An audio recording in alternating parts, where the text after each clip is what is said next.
Ya, siapa? Ya bang, gimana bang? Ada lagi mau datang nih. Ya apa? Lu nanya, gue nggak ada mau ngomong apa-apa. Hari ini rapatnya soal apa bang, dari jam berapa? Ya biasa kalau kita konsolidasi ya, komunikasi. Kebetulan Pak SBY juga sedang lagi ada di Jakarta ya. Sedangkan biasanya kan beliau kan juga Pacitan ya, ke Jawa Timur. Saat ini sedang ada di Jakarta. Makanya kemudian kita juga ada kebetulan pas membahas mengenai Pilpres dan Pileg. Perkembangan terbaru lah, situasi terkini yang sedang kita hadapi akhir-akhir ini gitu. Nah makanya rapatnya kemudian karena biar bisa lebih santai, kita cobalah di sini di Cikeas kan begitu ya. Jadi bisa lebih detail bang, kan kita sudah terima ya rilis dari Sekjen. Oh ya, ini rilis ya kan, tadi nanya mengenai rapat. Apakah dibahas juga di rapat atau seperti apa bang? Ya tentunya masuklah bagian dari itu, karena kan ini rapat mengenai pemenangan ya kan, pemenangan Pileg maupun Pilpres 2024. Target Demokrat tidak berubah, kita ingin menang dan masuk kembali pemerintahan di 2024. Lalu kemudian kita di Pileg ini bisa masuk di 3 besar targetnya ya, sebisa mungkin antara 14 atau 15%. Nah kaitannya dengan itu juga, kalau misalnya hari ini teman-teman mungkin yang sudah mendapatkan rilis ya hari ini ya, bagaimana kami Partai Demokrat ya kaget menghadapi situasi saat ini dan juga menyesalkan sebenarnya tidak menduga bagaimana teman-teman Nasdem dan Mas Anies bisa di belakang kami bersekongkol membuat koalisi baru. Ini koalisi baru. Kenapa? Karena di surat perjanjiannya yang kami tahu itu adalah Nasdem dan PKB bersepakat mengusung Mas Anies dan Caimin. Ya bagi kami ini tentu bagian dari pengkhianatan terhadap koalisi perubahan, karena komitmen kita kan semua setara dan sejajar, sudah ada 6 pasal di dalam koalisi itu, semua kita komunikasikan dengan baik, bukan malah bersekongkol atau diam-diam di belakang. Ini suatu bentuk bagi kami adalah praktek politik yang tidak pas lah, tidak sesuai dengan yang kami pikirkan dan kami rasakan. Kami bagaimanapun kan ingin perjuangkan nasib masyarakat, melakukan perubahan dan perbaikan untuk masyarakat, bangsa dan negara ini. Tentunya bagaimana kita bisa melakukan politik yang baik ya, politik yang beretika gitu. Tapi ternyata mantan teman koalisi kami bersikap seperti ini gitu. Nah, yang sangat disayangkannya juga yang kami cermati adalah bagaimana tidak ada komunikasi, membuat kesepakatan dulu, lalu kemudian ya mau ikut atau tidak loh. Kan agak mengagetkan, kita sudah komunikasi selama lebih dari setahun, tahu-tahu di ujung situasinya mengapa seperti ini gitu. Nah ini yang menjadi perhatian kami, tentunya untuk masalah penyikapan ke depannya seperti apa, ya kami akan membicarakannya di rapat majelis tinggi partai, karena yang membicara mengenai koalisi, mengenai siapa capres dan cawapres, yaitu di majelis tinggi partai gitu.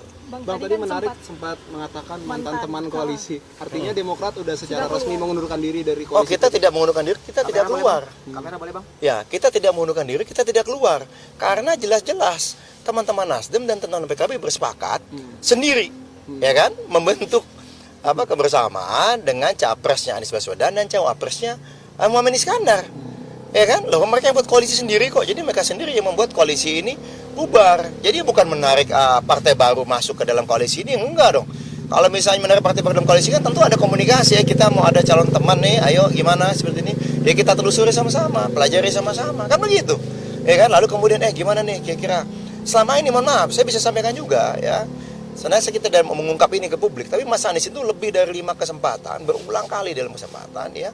Bahkan kalau kita cerita sesuai dengan yang tadi dirilis di bulan Januari, ketika sekian lama sejak dideklarasikan oleh teman-teman Nasdem dan Mas Anies ini tidak punya teman koalisi gitu. Ya, akhirnya waktu itu seingat kami di penghujung Januari itu Mas Anies dan Mas Ahy bertemu dengan disaksikan 4 orang yang saat ini diantaranya ada di tim 8 itu bersepakat untuk bersama. Jadi kata Mas Anies, mari kita menjemput takdir sebagai pasangan calon presiden dan wakil presiden. Saya membawa Nasdem, Mas Ahy membawa Demokrat, ayo kita sama-sama ajak teman-teman PKS. Kan begitu bahasanya ini, ada seperti itu. Lalu dalam berbagai kesempatan, sudah sampai ada tim 8 segala apa, ada kesepakatan, ada diskusi, sempat sudah disampaikan kembali termasuk rencana-rencana deklarasi yang terus ditunda dan ditunda. Oh ternyata dalam konteks ditunda-tunda ini bukan apa-apa, rupanya ada niatan untuk memang berkhianat di belakang. Makanya ketika Bang AA nge-tweet ya 2 minggu lalu kira-kira, saya sebenarnya ketika itu kami secara resmi tidak mengomentari apa-apa, karena bagi kami hanya mendengar-dengar saja. Tapi ternyata benar-benar kejadian kali ini bagaimana Nasdem dan Mas Anies mengkhianati rekan satu koalisinya dan membentuk koalisi baru dengan teman-teman PKB dengan Mas Caimin ya sebagai cawapresnya. Nah, kira-kira gitu. Jadi masalahnya di situ. Kita udah bersepakat, kita berkomunikasi, tapi kemudian tahu-tahu buat kesepakatan sendiri, buat koalisi sendiri dengan membentuk capres dan cawapres sendiri. Kita punya piagam yang kita tanda tangan, bukannya dilaksanakan, bukannya semuanya komitmen di situ, tetapi ternyata buat istilahnya itu tadi udah buat koalisi sendiri lah gitu. Jadi Kalau merasa kami bilang. dikhianati, Bang. Ya kalau kami jelas ini merasa dihianati. Bahasanya kami ini adalah pengkhianatan, dan yang kedua adalah tidak tahu etika. Kalau bagi kami, ya bagaimana kita mau berjuang bersama ke depan, kita bicara perbaikan, perubahan buat masyarakat Indonesia, rakyat Indonesia, tapi pada saat dalam konteks perjuangannya aja tidak menggunakan cara-cara yang pas gitu loh. Ini kan yang menurut kami tidak yang beretika, tidak cara yang pantas gitu. Apapun itu, ya inilah sikap kami hari ini. Kami mohon maaf kepada rakyat Indonesia, upaya kami memperjuangkan perubahan dan perbaikan saat ini sedang terganjal atau diganjal. Ya bagi kami ini juga sempat mendengar memang ada informasi ya dari salah satu petinggi di Demokrat, itu Pak Sarip Hasan ya, sudah menyampaikan ke publik juga bahwa tidak boleh nih Anies silakan berlayar tapi tidak boleh cawapresnya AHY katanya gitu kan, karena ada yang mensyaratkan seperti itu. Kalau enggak nanti akan ada yang diganggu lagi atau dikerjain lagi katanya. Tapi ya saya tidak mau masuk ke ranah itu. Bagi kami kita fokus saja, ini pengkhianatan dan ini tidak punya etika sebagai sesama teman mantan satu koalisi. Gitu. Ya kami Jadi statusnya Gimana sudah bubar Demokrat atau menganggap gimana? ya kalau kami merasa mereka sudah buat koalisi sendiri, ya kan? Ya dengan kondisi saat ini tidak mungkin katakanlah kami dengan PKS berdua membentuk satu kami dan PKS bisa membentuk satu koalisi. Dan kami kan juga belum tahu nih sikap teman-teman PKS bagaimana. Apa kami hanya bergabung dengan teman-teman Nasdem dan PKB, itu kan jalannya teman-teman PKS. Itu haknya mereka. Tapi yang pasti bagi kami ini cara-cara yang sangat tidak pantas dan tidak beretika, ini adalah pengkhianat. Dan bahkan Bang A tadi menyampaikan, agak kaget juga kami ya, ini katanya berdarah dingin dan pengecut. Karena setahu kami sampai dengan saat ini kami masih ngecek-ngecek kapan ini berupaya menelpon, menghubungi atau menemui Mas AHY. Sejak misalnya katakanlah kesepakatan itu sudah dicapai beberapa hari yang lalu, nggak ada. Yang ada Pak Sudirman Said yang diutus ketemu dengan tim 8 dari kami. Sangat menyedihkan, padahal ketika waktu itu, ya ketika kami berulang kali didekati berbagai partai lain, kami selalu komunikasi. Dan apa yang terjadi? Mas Anies dari tengah malam, dari entah di Jawa Tengah, entah di mana, nelpon, segala apa. Bercerita katanya ibunya, ya kan, itu ada mimpi lah, ada menyarankan nih Mas harusnya sama Mas AHY ini pasangan capres dan cawapres, lalu katanya ada ustadznya lah atau gurunya gitu kan. Kaget juga gitu ya, ada cerita-cerita seperti itu. Lalu kemudian sampai Jakarta langsung mendatangi rumah Mas AHY dan berdiskusi panjang lebar. Ayo Mas AHY, kita bersama ya, kita tetap bersama ya di koalisi perubahan. Mas AHY, ingat saya kan capres, Mas AHY sebagai cawapres, kita berjuang bersama gitu, janganlah kemana-mana dulu gitu. Luar biasa gitu ya, dari Demokrat sendiri luar biasa. Kapan rapatnya, Sikap dari Mas? Demokrat sendiri gimana? Ya dari Demokrat kita akan ada lakukan rapat majelis tinggi partai ya. Dalam waktu dekat lah. Dalam waktu dekat kita akan sampaikan ke publik, yang pasti nanti ini kan semua terbuka karena kader juga menunggu nih. Begitu hasil rilis ini kader semua menanti dan menunggu seperti apa arahan kepada kader seluruh Indonesia. Yang pasti tadi sudah banyak yang melaporkan, mohon maaf, kami mulai malam ini akan men-take down, akan menurunkan semua baliho, billboard atau apapun itu ya yang ada gambar Mas Anies Baswedan. Ini kader-kader kami di daerah-daerah ini. Lalu mereka juga sampaikan kita akan mulai perlahan-lahan kita turunkan. Cek-cek mana di media sosial kami yang masih memasang muka Mas Anies, kita akan turunkan katanya. Ya ini kemarahan kader ya gitu. Karena apa? Kita komitmen bersama. Tapi kemudian ada yang main belakang, bentuk koalisi sendiri gitu. Dan punya kesepakatan sendiri tanpa pernah ada komunikasi. Padahal kami sama sekali semuanya selalu komunikasi. Demokrat akan merapat ke Ganjar atau ke Prabowo atau mungkin Ya, tim ada koalisi poros alternatif baru kan, sama sama Ya. atau PKS. Kalau kami saat ini fokusnya adalah bagaimana kami mengelola hal ini ya. Karena kita masih juga kaget ya, ada politik tidak bermoral dan tidak pantas yang dilakukan oleh teman-teman mantan koalisi atau koalisi ya. Dan bagaimana teman-teman di daerah ini gitu. Kan kami juga masih melakukan merapatkan barisan di daerah agar tidak menjadi bola liar. Kita kan tidak ingin nih kemarahan kader menjadi kontraproduktif. Ya kan? Karena bagaimanapun ya ini pilihan jalan, kita tahu. Bersyukurlah kita sekarang tahunya, tidak nanti gitu. Menjelang pendaftaran atau bahkan ketika sama-sama berjuang di kampanye ternyata ditipu atau dikerjain. Enggak ditipu sebenarnya, dikhianati nanti. Nah, itu yang kami tidak inginkan. Jadi kami ingin agar kader tetap produktif, ya tetap semangat. Bagi kami memang berkoalisi bersama rakyat itu adalah yang utama. Dengan teman-teman partai politik kita harapkan kita bertemu dengan teman-teman yang sejalan, yang punya value yang sama, punya etika dan juga bisa berpolitik dengan baik gitu. Artinya masih menunggu juga ya dari Demokrat sendiri bakal koalisi kemana gitu. Ya kita lihat kan ini keputusannya di Majelis Tinggi Partai. Oke. Majelis Tinggi Partai kan besok nanti. Ada dengar-dengar kabar? Saya belum tahu, yang pasti yang saya tahu per hari ini dari Ketua Umum tadi dan juga informasi dari Majelis Tinggi Partai bahwa kita kemungkinan besar tidak akan sudah ditinggalkan ya kan? Sudah ditinggalkan. Pada saat diajak mau bergabung, saat ini kita sampaikan tidak. Ya, kenapa? Kita udah pernah nih bersama. Ya kan, menjalin komitmen bersama, udah setahun lebih. Ya, kemudian main ditinggalkan begitu aja, begitu mereka katakanlah punya teman lain. Ya kan, teman baru. Ya, tanpa bicara apa-apa. Kan ini yang menjadi permasalahan besar. Nanti kalau kita diajak lagi, apa nih jaminannya bahwa mereka akan menjaga benar-benar etika, ya kan, komunikasi dalam koalisi ini. Nah, inilah yang menjadi pertimbangan yang kami tahu sampai dengan saat ini yang pasti kami sudah ditinggalkan, diajak bergabung ke koalisi baru mereka, ya jawabannya tegas, no and never. Gitu. Bukan now and never, bukan. No and never, ya. Jangka kami tetap akan bersama rakyat, akan kami tentukan oleh kami sendiri. Tunggu tanggal mainnya, insya Allah Majelis Tinggi Partai akan segera bersidang. Antara 1 atau 2 hari ini kami akan informasikan.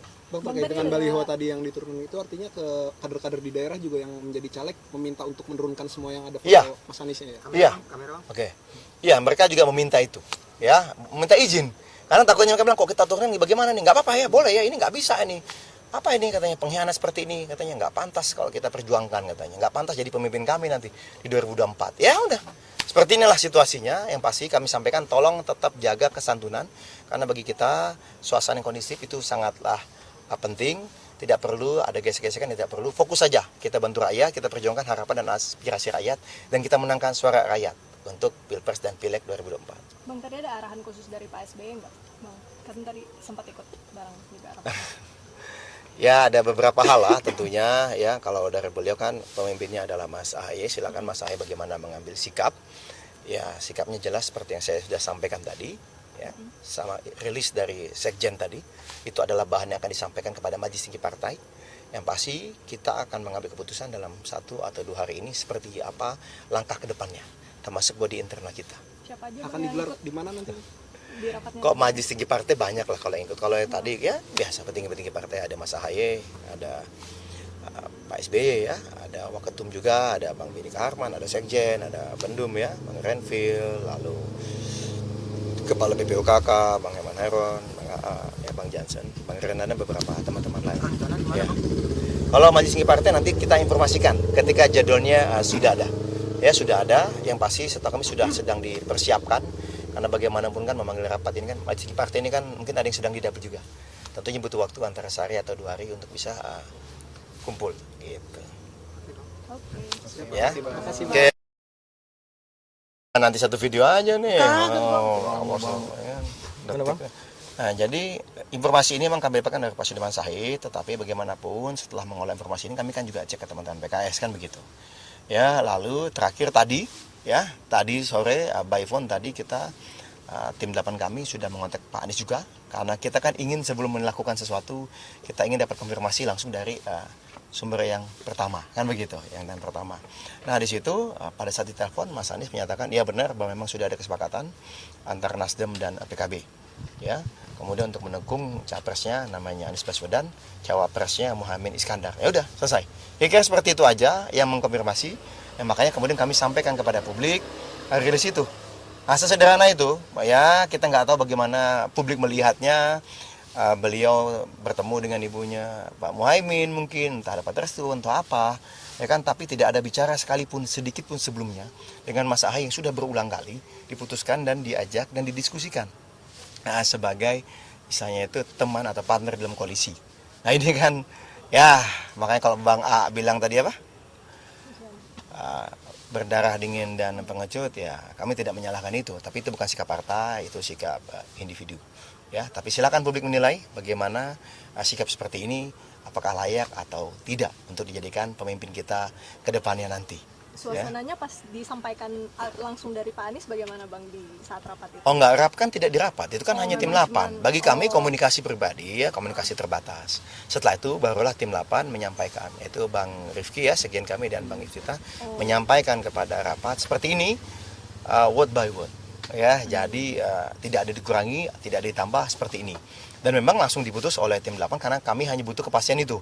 Benar sudah buat koalisi baru ya kan? Yang kedua, capresnya siapa? Ketiga, capresnya siapa? Nah, itu yang kami tanyakan. Oh, ternyata benar, mereka udah bersepakat buat koalisi baru dengan capresnya siapa dan cawapresnya siapa. Jadi belum Gitu. janjian sama PKS ya Bang? Kalau dengan tangan PKS nanti mungkin kami juga akan komunikasi, tapi bagaimanapun kan kita masing-masing punya jalan. Ya kan kami menghormati juga kalau tangan PKS ternyata kami sepertinya akan merapat ke Mas Anies misalnya kata tangan PKS, atau misalnya kami ke tempat yang A gitu. Ya silakan, nggak apa-apa, yang pasti kita terus jalin komunikasi. Yang penting kami mengapresiasi dan menghormati langkah teman PKS ya, karena bagaimanapun juga ada komunikasi gitu dengan kami terkait dengan situasi ini. Oke, Bang.